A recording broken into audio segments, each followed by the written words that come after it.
오늘 저희는 대림절 세 번째 주일을 맞이하였습니다. 예수님의 오심을 기다리며 오늘 저희가 읽은 말씀은 우리가 어떻게 주님의 오심을 기다려야 하는지를 보여줍니다.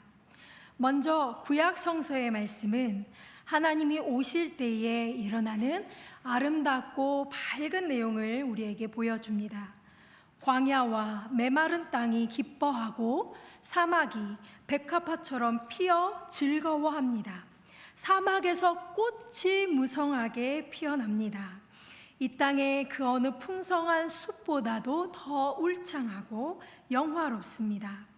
하나님의 영광이 그곳에 있기 때문입니다. 이곳에서는 기쁜 탄성이 울려 퍼집니다. 즐거움을 막을 수가 없지요. 하나님이 오시기 때문입니다. 하나님이 오셔서 어떤 일을 하십니까? 저희가 읽었던 35장 4절에 이렇게 말하고 있습니다. 복수하십니다. 보복하십니다. 보복과 복수라는 말은 썩 마음이 편안한 말은 아닙니다. 원수도 사랑해야지. 오른뺨을 치면 왼뺨도 돌려대야지 않는가? 예수님께서는 자신의 생명을 내어주어서 원수 같은 우리를 구원하시지 않으셨는가? 이런 마음이 우리 마음에 먼저 듭니다. 그러나 악에 의하여 고통받고 세상이 탄식하는 소리를 듣는다면 누군가 제발 저 악을 멈춰 주십시오 하고 하는 간절한 그 기도의 소리를 듣는다면 우리는 악에 대한 보복과 복수가 무엇인지를 다시 한번 생각하게 됩니다. 무죄한 자들이 피를 흘려 죽고 선량한 이들이 이유 없이 고통을 당하고 있습니다. 그리고 그 악의 세력이 반복되면서 더욱 커지고 그 고통이 지속되는 것을 보게 됩니다. 이 악이라는 것이 무엇일까요? 성경은 악에 대하여서 이렇게 말을 합니다. 하나님이 없다 하는 이들의 그 삶이 악이라고 말합니다. 자기 자신을 신으로 삼고 자기 힘과 자기가 가진 것을 의지하여 자기 뜻대로 세상을 살아가는 이들의 그 삶, 그것이 악이라고 말합니다. 이들이 가진 힘과 권력은 약한 자를 짓밟고 자신을 더욱더욱 높이는 데에 사용이 됩니다. 하나님이 아닌 내 가진 것으로 힘을 삼는 이들, 그 당시 제국들의 권세와 모습이 이와 같았습니다. 자신을 위하여 마음껏 악을 행했던 이들에 대한 심판이 오늘 저희가 읽은 이사야 35장의 앞장인 34장에 기록이 되어 있습니다. 마치 그들의 심판은 지옥과 같은 무서운 모습으로 그려집니다. 시체가 나뒹굴어지는 모습이 34장 3절과 4절에 나타납니다. 안타까운 것은 우리 그리스도인들도 하나님이 아닌 그런 악에 동참하고 있다는 것입니다. 하나님만을 의지하고 하나님만을 바라보며 구원을 얻어야 할 우리 그리스도인들이 하나님이 아닌 세상의 힘과 권력을 의지하다가 하나님께서 심판하는 그 자리에 우리도 같이 거하게 된다는 것이지요. 이와 같은 이사야 34장의 심판과 35장의 구원의 기쁨이 그 이후에 36장에서부터 39장의 히스기야 사건을 통하여 다시 한번 우리에게 보여집니다. 당시 제국 아시리아는 예루살렘을 침공하였습니다. 아시리아 왕은 랍사게를 보내서 예루살렘의 히스기야 왕을 협박합니다. 하나님을 의지해봤자 소용이 없다 라고 말하면서 하나님은 너희를 구원하지 못할 것이다 하고 하나님을 모욕하고 조롱합니다. 그 모든 말들을 하나님께서 들으셨습니다. 그리고 다른 누군가가 아니라 하나님이 친히 그들에게 나타나셔서 교만한 아시리아를 심판하십니다. 주님의 천사가 그날 밤 아시리아 군대의 진영으로 나아갑니다. 그리고 순식간에 18만 5천 명을 죽입니다. 다음 날 아침이 밝았을 때에 말씀대로 모두가 죽은 시체가 되어 발견됩니다. 아시리아 왕 사네립은 그곳을 떠나게 되고 니느웨 도성으로 돌아가게 됩니다.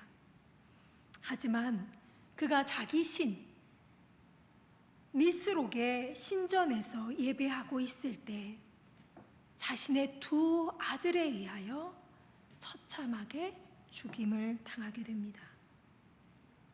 하나님을 모욕했던 아시리아는 하나님에 의하여 심판을 당하게 되고, 하나님만을 의지하며 주여 도우소서, 하나님을 모욕하는 저들을 보십시오, 우리는 주님만 의지합니다 했던 그 히스기야와 이스라엘 백성들은 하나님에 의하여 구원을 얻습니다. 이처럼 하나님은 우리를 구원하시기 위하여 친히 오십니다. 모든 악에서 우리를 건지시기 위하여 달려오십니다. 그러나 이때 우리가 해야 할 일이 있습니다. 우리도 역시 하나님께로 돌아가야 합니다. 하나님이 오시려면 우리도 역시 하나님께로 달려 돌아가야 합니다.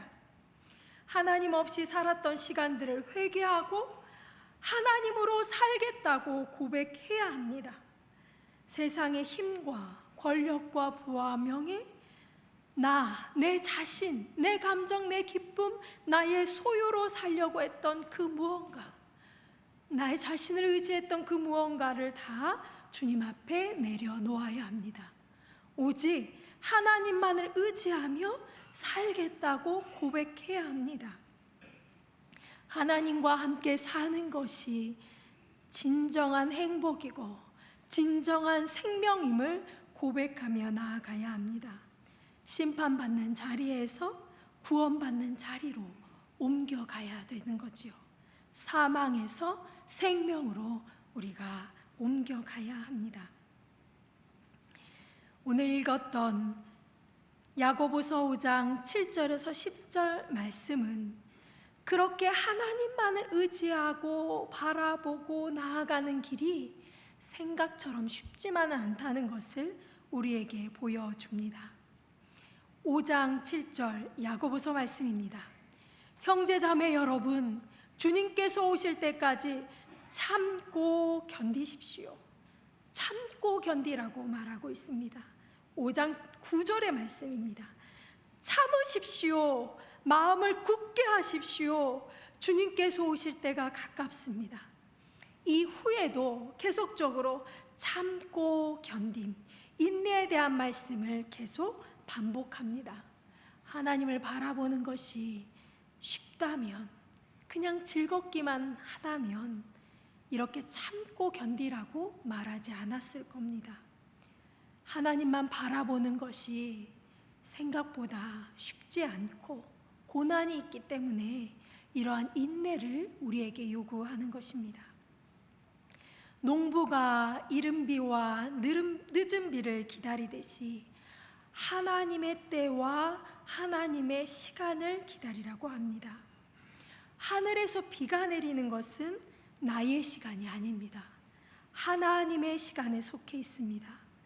내가 원하는 시간이 아닌 가장 정확하신 하나님의 시간에 일이 이루어집니다. 하나님은 아십니다. 언제가 가장 정확한 때인지, 언제가 가장 선한 때인지 하나님이 아십니다. 하나님의 때는 내 기준으로 볼 때는 조금 이르기도 하고 때로는 조금 늦기도 합니다. 내 생각, 내 계획과 다르기 때문입니다. 그래서 기다려야만 하고 또 그때가 언제 올지를 바라보며 깨어 있어야 합니다. 또한 원망하거나 마음을 흐트러뜨려서도 안 됩니다. 마음을 굳게 붙잡고 하나님만을 바라보며 기대해야 합니다. 주님은 오실 것이다. 약속대로 반드시 오셔서 공의를 행하실 것이다. 하나님의 그 뜻을 이루실 것이다 라는 그 믿음을 놓지 말아야 합니다. 하나님을 바라보며 기다리는 시간은 고난의 시간입니다. 예언자들은 하나님의 말씀을 믿고 선포할 때 그 말씀을 거부하는 이들로부터 핍박을 받아야만 했습니다. 예언자들은 하나님의 말씀을 믿고 전한다는 그 이유만으로 미움을 받고 옥에 갇히고 심지어 돌에 맞거나 칼에 또 톱에 잘려 죽기도 하였습니다. 그럼에도 불구하고 그들은 하나님의 약속과 그 말씀을 버리지 않았습니다. 믿고 참고 견뎠습니다. 하나님의 말씀이 옳다. 반드시 하나님은 하실 것이다. 하나님만이 우리의 살 길이다. 하나님만이 우리를 구원하신다. 그 어떤 다른 권세도 우리를 살릴 수 없다. 하나님만이 다스리신다 라고 고백하고 선포하였습니다. 모든 이들로 하여금 하나님만을 의지하게 하였습니다. 그러하기에 그들은 고난을 받았습니다. 그러나 사람들은 말했지요. 하나님은 눈에 보이지 않는다. 하나님은 아무것도 하고 계시지 않는다. 우리에게는 소망이 없다 라고 사람들이 낙심과 불신의 말들로 예언자를 대적했습니다. 맞습니다. 때로 하나님의 일하심은 우리 눈에 보이지 않습니다. 지금 이 시간 이 예배 가운데 계신 하나님은 우리 눈에 보이지 않습니다. 그래서 많은 이들이 그 손에 힘을 잃어버리고 두려움 가운데 다리가 풀리고 더 이상 일어설 힘을 잃어버리고 맙니다. 심지어 어떤 이들은 이렇게 말하기도 합니다. 내일 죽을 것이니 먹고 마시자. 그러며 악을 행합니다. 하나님의 오심을 믿지 않기에 현실을 탓하며 서로를 원망하고 미워하며 참 소망을 잃어버립니다. 그러나 고난 가운데서도 인내하며 하나님이 하실 일을 믿으며 끝까지 하나님의 말씀을 지키는 이들, 끝까지 선을 행하기를 포기하지 않고 낙심하지 않는 이들, 그런 이들도 있습니다. 여러분은 어떤 자리에 서 계십니까? 보이지 않는 하나님을 원망하며 서로 미워하며 다투며 싸우는 자리에 있습니까?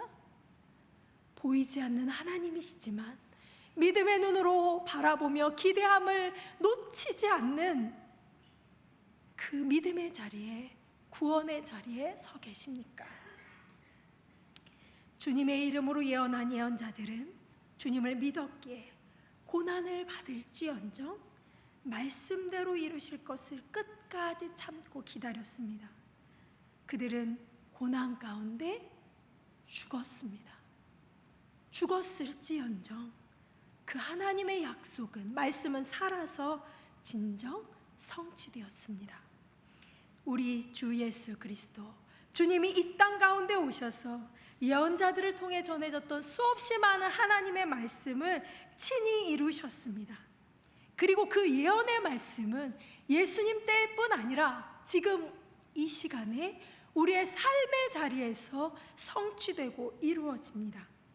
그리고 또다시 예수님이 다시 이 땅에 오시는 그 순간에 온 세상을 향한 하나님의 말씀은 온전히 이루어집니다. 주님께서 말씀하십니다. 굳세어라, 두려워하지 말아라, 내가 가까이 왔다. 야고보서 저자는 심지어 이렇게 말을 합니다. 주님께서 이미 문 앞에 서 계시다 라고 말합니다. 멀리서 주님이 오고 계시는 것이 아니라 이미 와 계신다고 말을 합니다. 문이 열려지면 끝입니다. 완성됩니다. 주님의 오심과 일하심은 결코 멀리에 있지 않습니다. 우리가 오늘 읽었던 마태복음 11장 2절에서 11절 복음서의 말씀은 예수 그리스도를 통해 성취되는 그 약속을 말하고 있고, 또 그럼에도 불구하고 그 약속을 기다리다가 흔들리는 이가 있었음을 보여줍니다. 주님, 오실 그분이 당신 맞습니까? 우리가 다른 분을 기다려야 합니까? 세례 요한이 흔들렸습니다. 아니, 어쩌면 세례 요한이 아니라 자신이 죽었을 때에 그 죽음 이후에 자신의 제자들이 흔들릴 것을 예견하고 그들을 붙들기 위하여 예수님께 묻고 있는지도 모릅니다. 바로 우리죠. 우리가 고난과 죽음을 경험할 때 흔들릴 것을 예견하고 물어봅니다. 그때 주님이 말씀하십니다. 예언이 성취되고 있다. 예수님은 저희가 읽었던 이사야 35장 5절과 6절의 말씀을 인용하시면서 하나님의 그 약속과 구원이 이루어지고 있다라는 것을 깨닫게 하십니다. 세례 요한, 그는 예언자였습니다. 예언자보다 더 훌륭한 사람이었습니다.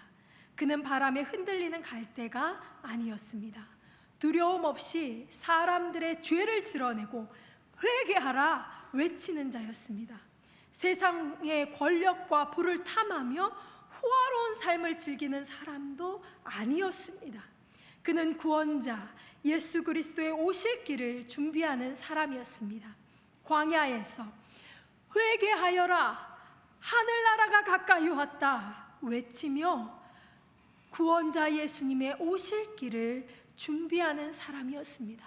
사람들로 하여금 주님께로 가게 하고 주님이 그 사람들에게 오시게 하는 그 길을 준비하는 자였습니다. 그런 그도 고난 가운데서 예수님께 질문해야만 했습니다. 주님, 당신이 정말 맞습니까? 맞는 것 같은데 고난 가운데 확인이 필요했습니다. 견딤, 인내, 흔들리지 않은 굳건함, 두려움을 떨쳐낼 격려가 그에게도 필요했던 것입니다. 주님을 기다리는 우리 모두에게 주님이 말씀하십니다. 우리도 역시 고난 가운데 연약하기 때문이지요. 그런 우리에게 주님은 말씀을 통해 확신을 주고 격려하십니다. 오늘 우리가 읽은 시편 146편 5절에서 10절 말씀은 오직 하나님께만 희망을 걸고 하나님만을 도움으로 삼는 사람이 복이 있다라고 말을 하고 있습니다. 하나님은 모든 것을 지으시며 영원히 신의를 지키시는 분이시기 때문입니다. 하나님은 한 번 한 약속을 반드시 지키십니다. 하나님이 모든 것을 창조하셨기에 이루시지 못할 약속은 없습니다. 하나님은 억울한 사람을 공의로 재판하시며 굶주린 사람에게 먹을 것을 주시며 죄수를 석방시켜 주시고 눈먼 사람의 눈을 뜨게 하시고 낮은 사람을 일으켜 세워주시는 분이십니다. 자비와 긍휼이 많으신 하나님께서 고통받는 자를 그냥 내버려 두고 보고만 계실 수는 없기 때문입니다. 주님은 의인을 사랑하시고 나그네를 지켜주시고 고아와 가부를 도와주십니다. 그러나 악인의 길은 멸망으로 이끄십니다. 주님께서 다스리십니다. 대대로 다스리십니다. 영원토록 대대로 다스리시는 왕이신 하나님께서 반드시 악인을 심판하고 의인을 구원하시겠다고 약속하셨습니다.